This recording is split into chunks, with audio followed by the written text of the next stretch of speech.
Halo teman-teman, ketemu lagi dengan gue Rindra dari Street Art Custom. Dan kali ini gue akan ngebahas motor yang pernah gue bawa riding Jakarta Bali sebelum Indonesia dinyatakan pandemi bulan Maret lalu. Royal Enfield Himalayan.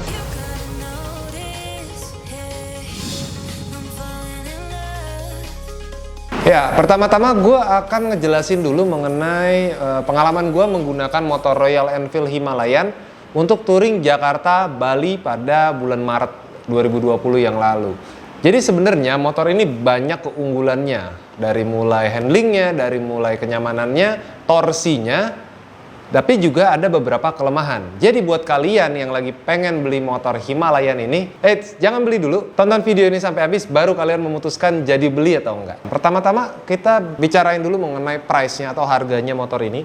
Motor ini untuk versi 2020-nya dibanderol seharga 114 juta, sekian. Ya, 114 berarti 115 juta lah ya, anggap on the road Jakarta. Nah, dengan harga 114-115 juta ini, kira-kira apa yang bisa kalian dapat ketika membeli motor ini? Pertama kita ngomongin ketinggian dulu, karena ini biasanya hal atau masalah yang ditanya rata-rata oleh orang Indonesia pada umumnya. Tinggi gue 175 cm. Oke. Nggak terlalu jinjit menggunakan motor ini. Kalau kita bisa lihat, ya gue cobain ya, gue contohin gue naik. Ini kebetulan lagi di standar. Posisi kaki gue masih bisa napak, tapi kalau motor kita turunin, yes, full napak, dan gue masih pakai sepatu cats, belum menggunakan sepatu boots. Kalau kita touringan pakai sepatu boots ya, kelihatan nggak? Gue masih nekuk. Jadi untuk tinggi 170 sampai dengan 175 cm ini malah kependekan kalau menurut gue. Terus gimana dengan orang-orang yang mungkin tinggi badannya di bawah gue? Nah, gue panggil tim gue, Fer, sini. Nah, Ferdi kurang lebih 100 berapa ya? 167, kurang lebih segini perbedaan gue dengan dia. Bisa kelihatan ya? Bisa kelihatan bagaimana kalau dia yang naik motor ini. Coba Fer, lu naikin.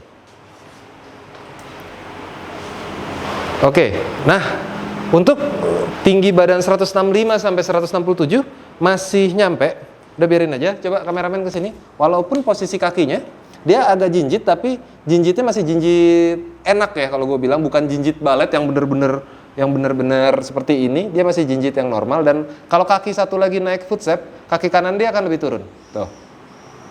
Kaki sebelah kiri naik ke footstep, lampu merah ditopang dengan satu kaki aja, kaki dia masih turun. Jadi untuk teman-teman yang bertinggi badan 165 cm sampai 170 cm masih tidak ada masalah. Nah, untuk di bawah itu ya mungkin akan menjadi sedikit masalah ya. Tapi ya nggak apa-apa gitu. Oke, thank you Fer. Itu tadi dari ketinggiannya. Sekarang kita ngomongin mengenai suspensi. Ketika gue touring Jakarta Bali, gue merasakan suspensi dari motor Himalayan ini lebih keras ketimbang suspensi motor adventure di kelasnya atau di atas kelasnya. Contoh, gue juga pernah touring menggunakan Africa Twin 1000. Itu suspensinya jauh banget. Ya memang sih nggak bisa apple to apple, Africa Twin 1000 cc dan ini 400, dengan harganya Africa Twin 4 kali lipat dari harga ini, pasti suspensi jauh. Begitu juga dengan suspensi belakang motor ini. Tapi suspensi motor ini yang keras justru ada positifnya. Dimana ketika kita cornering untuk di medan on road, itu justru lebih mencengkram, jadi nggak terlalu ambles seperti itu. Tapi memang ketika kita menghadapi medan yang agak kasar atau sangat bumpy gitu ya, suspensi ini sedikit lebih keras. Tapi ada kompensasinya. Kompensasinya apa? Nih kompensasinya. Kita bisa lihat dengan gue neken satu jari aja sini. Dengan gue neken satu jari. Kompensasinya adalah joknya Himalayan empuk banget, sehingga meredam goncangan ketika di jalan. Jadi mungkin desainernya berpikir dikerasin suspensinya, tapi joknya diempukin. Ini berbeda banget ketika waktu gue mencoba Africa Twin, dimana suspensinya enak tapi joknya keras, bener-bener kayak motor-motor MXGP ya, kayak motor-motor trail yang buat main loncat-loncatan. Ini buat touring, joknya enak banget. Oke, kita ke bagian kaki-kaki. Kita ke bagian kaki-kakinya.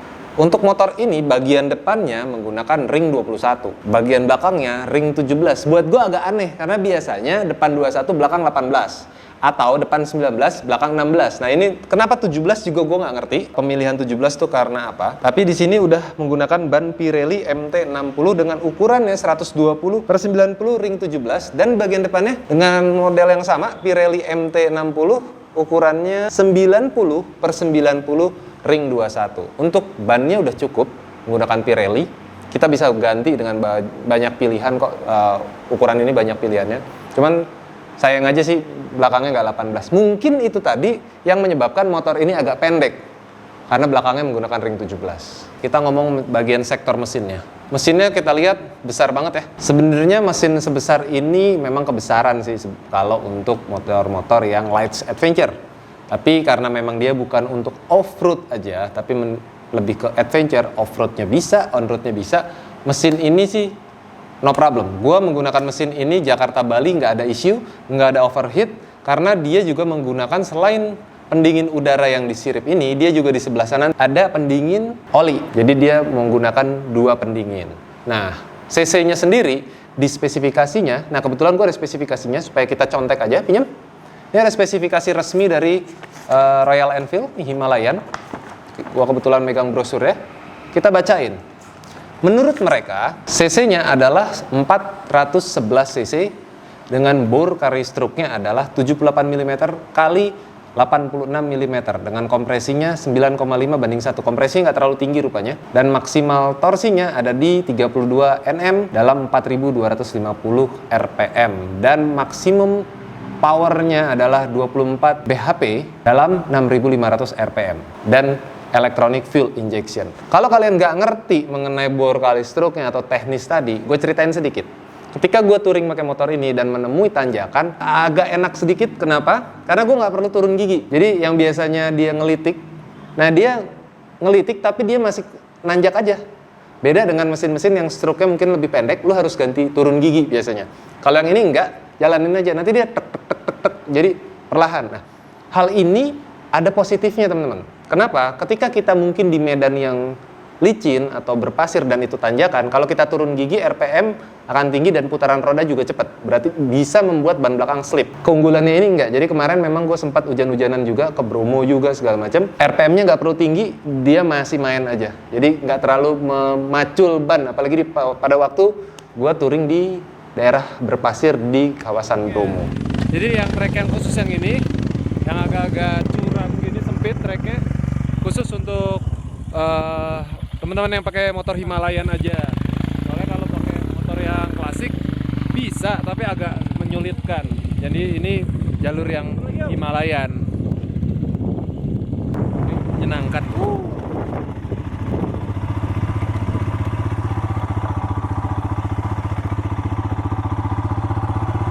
Ya, selesai sudah permainan kita, bermain-main di Bromo. Dan enak banget, motornya enak,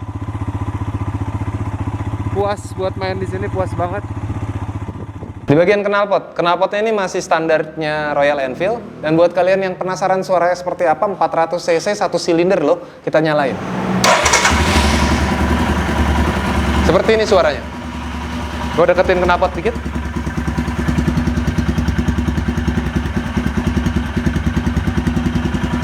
Gue geber-geber ya. Kita dengar suara rotasi mesin ya. Tuk tuk tuk tuk.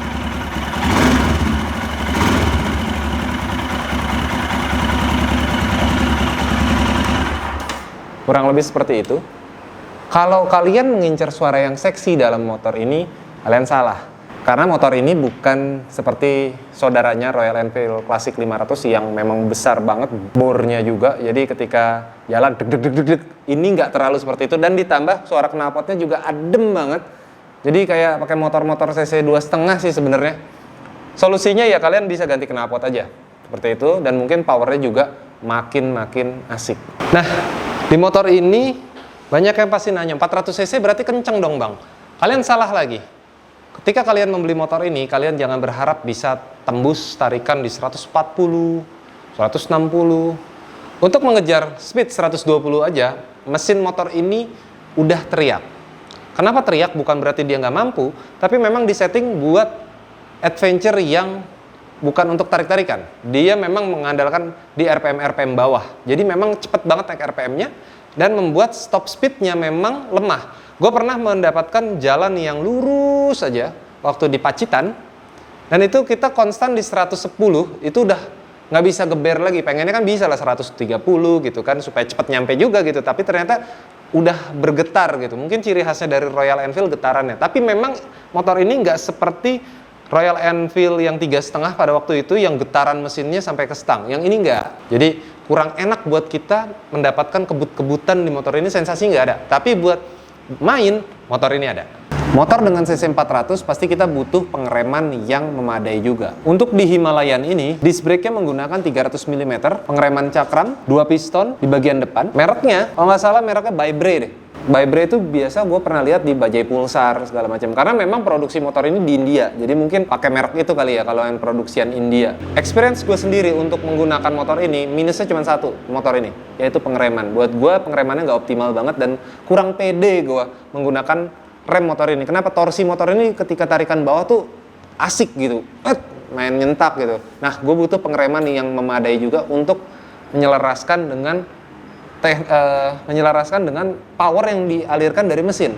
Sehingga kalau gue punya motor ini, pastinya gue akan mengupgrade satu set rem, entah pakai merek apa, mungkin Brembo kayak mungkin apa yang memang jauh lebih optimal lagi untuk di pengereman depan. Kalau pengereman belakangnya gue no issue dengan motor ini. Untuk suspensi belakang motor ini monoshock, monosuspensi, dan agak cenderung agak ambles gitu ya. Kita cobain ya, ambles apa enggak ketika boncengan terutama. Nah, sekarang gue coba akan bonceng dengan orang yang berat badannya normal-normal aja. Ferdi, balik lagi masuk. Fer, berat badan lu berapa? 70 sekian. Oke, mungkin berat badan gue berdua dikombinasikan 130 sampai 140 kilo. Kita naik, Fer. Ya, agak cenderung ambles ya. Tapi memang belum ambles untuk ukuran ban segini. Coba kameramen stay di situ, habis ini Ferdi turun biar kelihatan perbedaannya. Kelihatan bannya juga, San. Nah, kayak gitu. Gimana? Kelihatan nggak bedanya? Masih kurang kelihatan? Oke, sekarang kita akan coba satu orang aja dengan berat badannya yang ekstra. Kita coba yuk. Sekarang gue akan coba pengendara-pengendara ya dengan berat badan yang ekstra gitu ya. Nah, gue coba tim gue panggil sini. Nah, ini Putra. Put, berat badan lu berapa? 130-an. 130-an. Oke, kita coba ya. Kita coba. Coba kameramen boleh lihat lagi.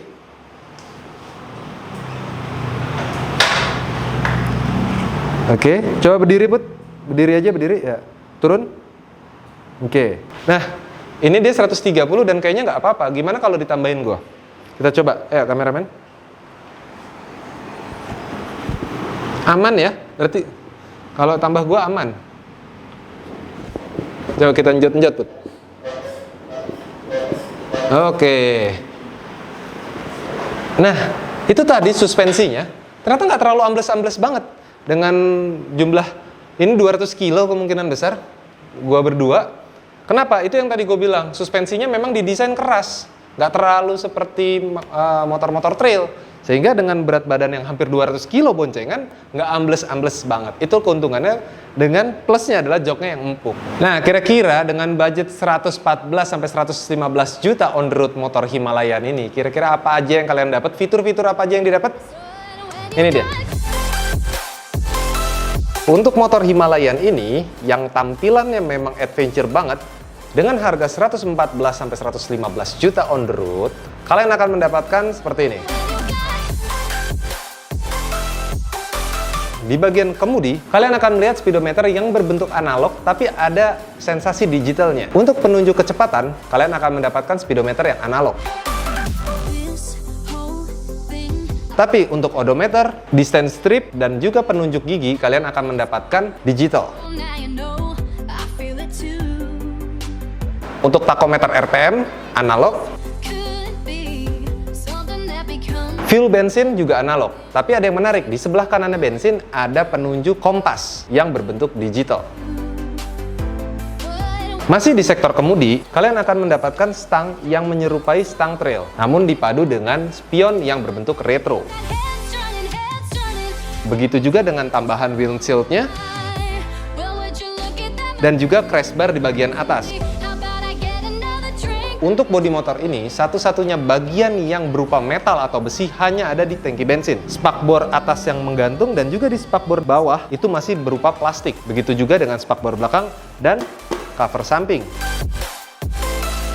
Untuk bagian headlamp, motor ini masih menggunakan bohlam atau bulb dengan sennya yang juga masih bohlam, kecuali stop lampnya yang sudah LED.